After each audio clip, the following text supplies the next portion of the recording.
I have a dream that one day this nation will rise up.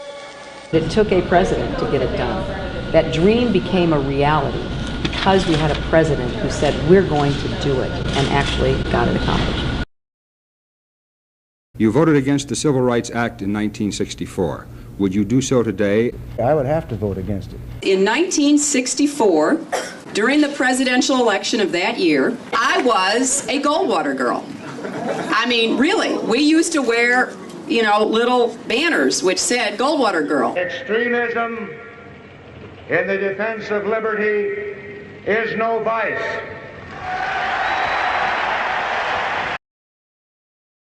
When I left law school, my first job was with the Children's Defense Fund. Well, Hillary Clinton's an old friend, but they're not friends in politics. We profoundly disagreed with the forms of the welfare reform bill. By the time Bill and I left the White House, welfare rolls had dropped 60%.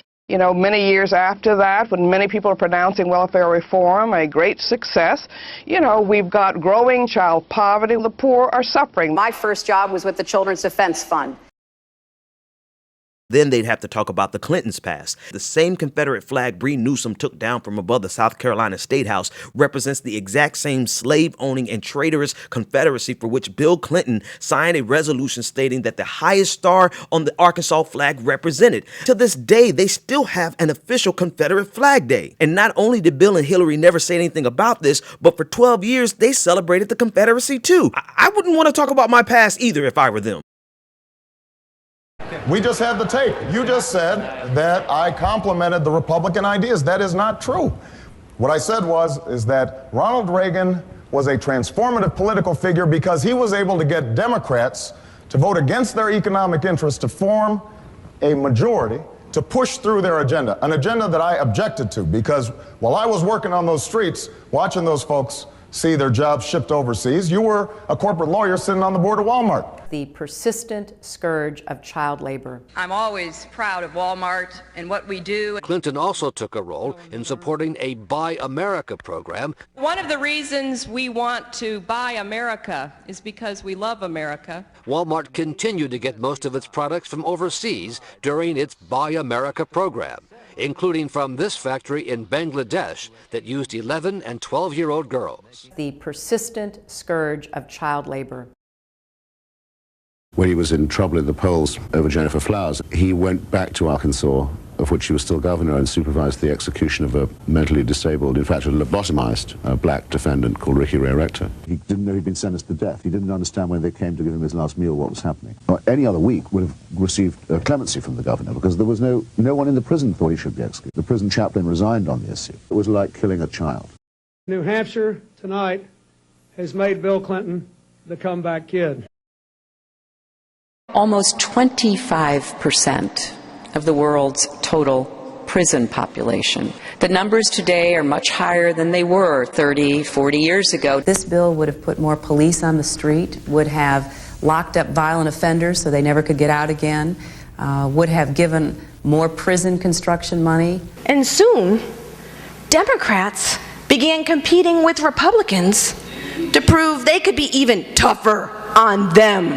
And so it was President Bill Clinton who escalated the drug war far beyond what his Republican predecessors even dreamed possible. And it was President Clinton that championed laws denying federal financial aid to drug offenders for college.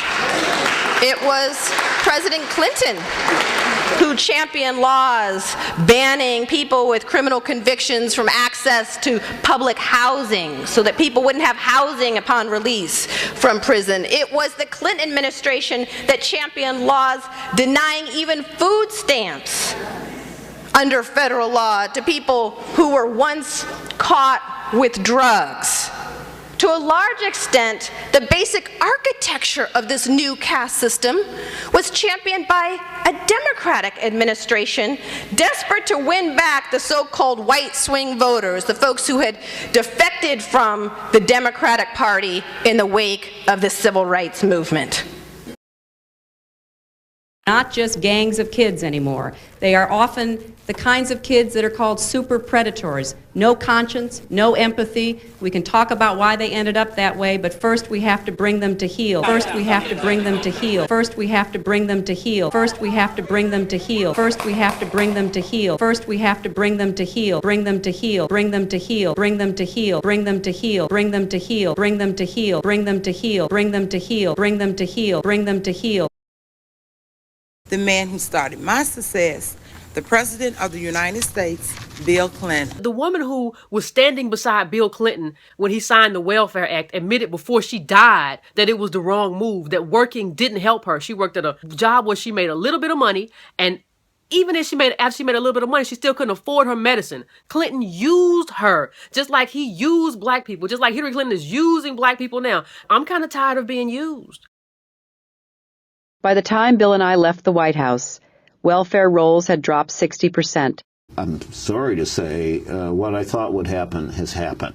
This was a blunderbuss. This was just an axe, a hatchet. 6 million, 2% of our population have no income except those food stamps. The food stamps is the sole thing that stands between them and being totally without any income.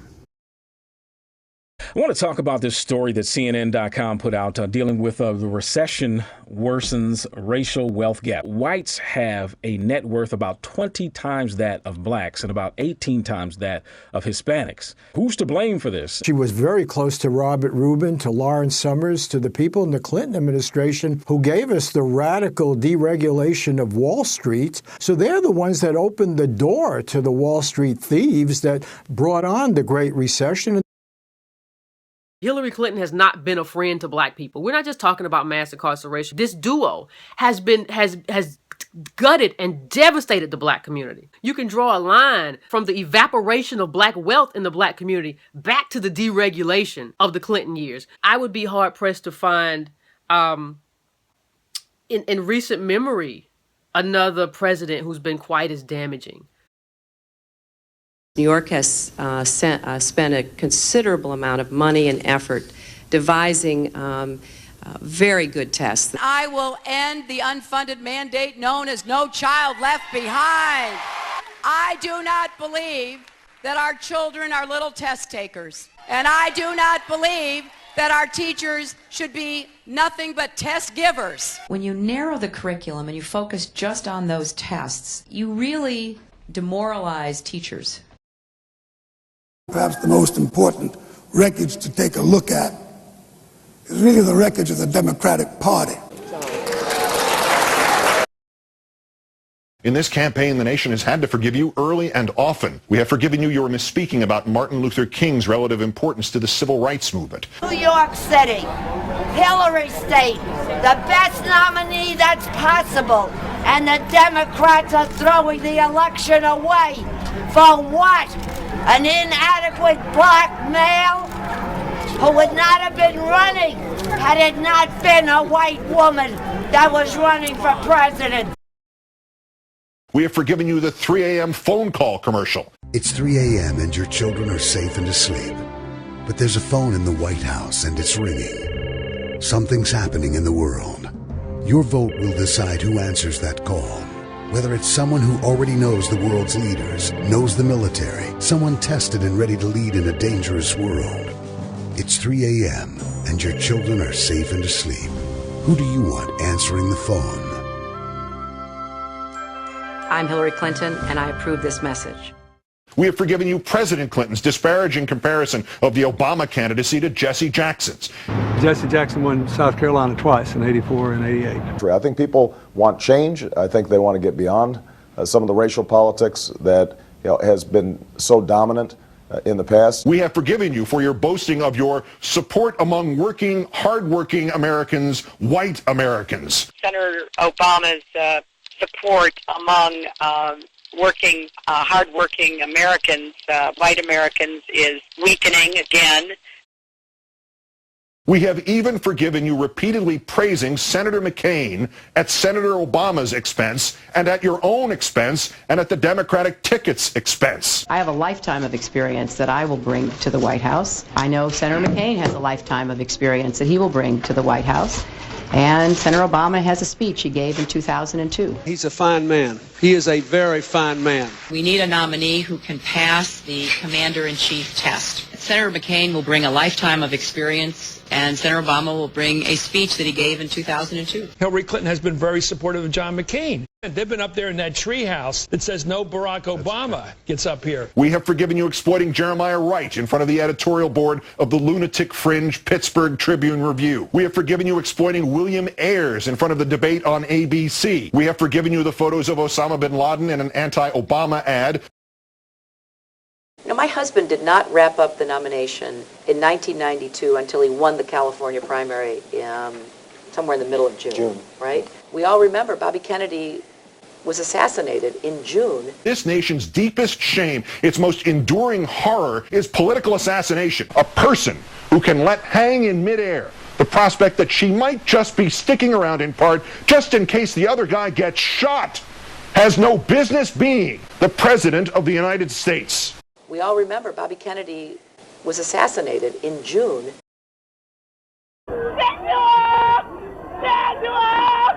Today is the 12th of January 2016, 6 years after the earthquake. And for us, it was important to be in front of the Clinton Foundation because Bill Clinton, as head of the interim Haiti Recovery Commission, was responsible for the $6 billion. He had unlimited control of this money. 6 years after the earthquake, Haiti is in worse condition than it was in 2010. Only Bill Clinton can tell the world what happened with this money. I know we can make college affordable and get student debt off the backs of young people. I don't think she should be getting paid that much, honestly. You're already a wealthy person. Why do you need more? Higher education shouldn't be a privilege for those able to afford it. It should be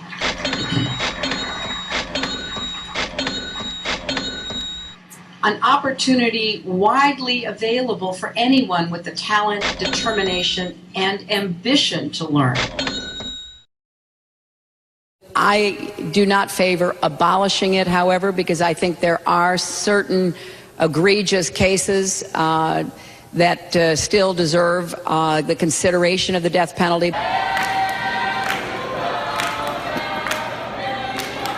All lives matter. We cannot keep imprisoning more people than anybody else in the world. Does no one else see the hypocrisy? Forget about super predators in the 1994 crime bill. When Hillary Clinton said this, she was actively using lobbyists from two major private prison companies to raise campaign cash. And she only stopped taking money from associates of the GEO Group and Corrections Corporations of America after Black Lives Matter and other activists confronted her. But even now, she has campaign staffers that lobby directly for GEO Group on her payroll.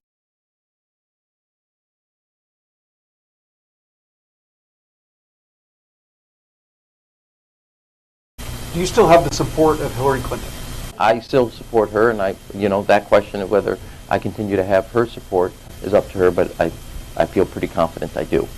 You cannot call yourself an ally if you are going to stand behind a mayor of a city who actively participated in the suppression of a dash cam video showing an execution by a Chicago police officer of a young black man. Hillary Clinton, she's come out and said that she supports the mayor, she backs the mayor.